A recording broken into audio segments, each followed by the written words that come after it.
This is a story about how Israel uses trees to ethnically cleanse Palestine. It's a story that involves European pine trees, international celebrities, and if you've ever donated to this little blue box, it involves you too.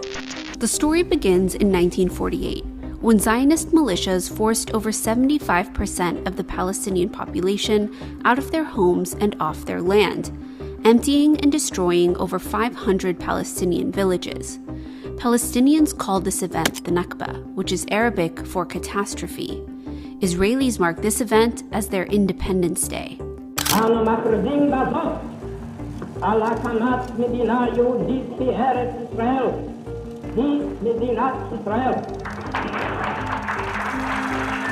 Shortly after the State of Israel was created, the state seized and illegally annexed over 240,000 acres of land and property that was classified as abandoned after its Palestinian owners were forced out and barred from returning.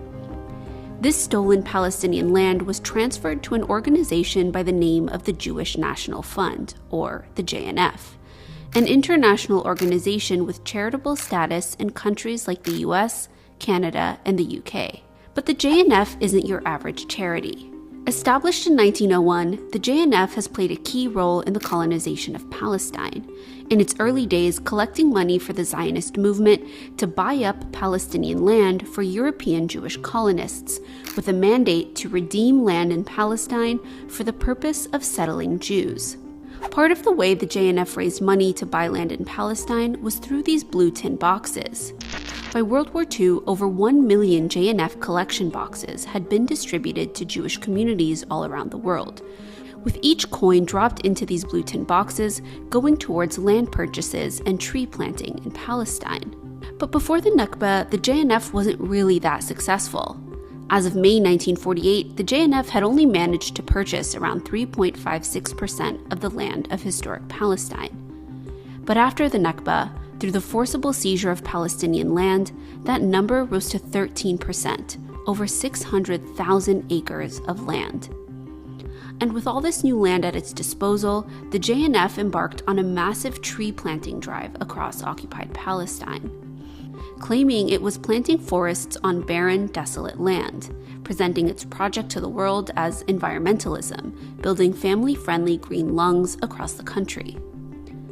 Except these green lungs were conveniently built where Palestinian villages and towns once stood, greenwashing Israel's wholesale destruction of Palestinian communities, with the intent of not only concealing their remains, but also using forests to confiscate more stolen Palestinian land. And the JNF's tree of choice?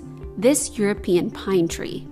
Instead of planting indigenous trees like the olive tree, which had been on the land for centuries, the JNF instead opted for trees indigenous to Europe, trees that would later prove to be flammable under West Asian heat and extremely detrimental to the land. Why this tree? Well, because settlers didn't just want the land, they also wanted it to look like Europe, transforming the Levantine landscape into something European Jewish settlers would feel at home in. So one by one, Palestinian villages were emptied and destroyed, and man-made forests, nature, and recreational parks filled with highly flammable European pine trees emerged in their place. Al-Lajun became Megiddo Forest, Beit Jiz turned into Rabin Park, and American Independence Park was built on the ruins of 7 Palestinian villages.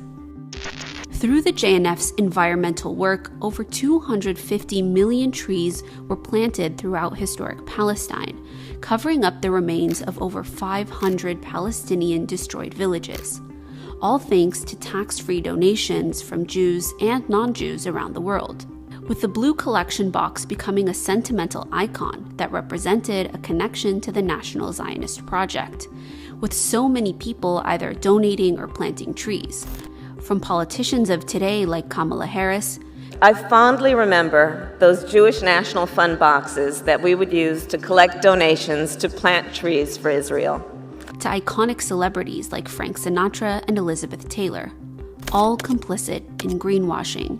But behind the photo ops and little blue boxes is the truth of what lay beneath these forests.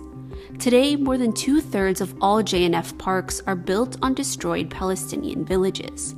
That's 46 out of 68 national parks. The JNF continues to operate in countries around the world, using tax-free donations to not only cover up the crimes of the past, but to steal more and more Palestinian land today, in places like the Naqab Desert, where the JNF is working now with the State of Israel to use forestation, or the process of planting trees, to evict Palestinian Bedouins from their lands and replace them with Jewish settlers, all under the guise of making the desert bloom. This story, and so many others like it, is a reminder of how even the most innocent things, like trees or charities that plant trees, when used by colonial entities like Israel, are often just a cover-up for something much more sinister. This one just happens to be a cover-up that's been 76 years in the making.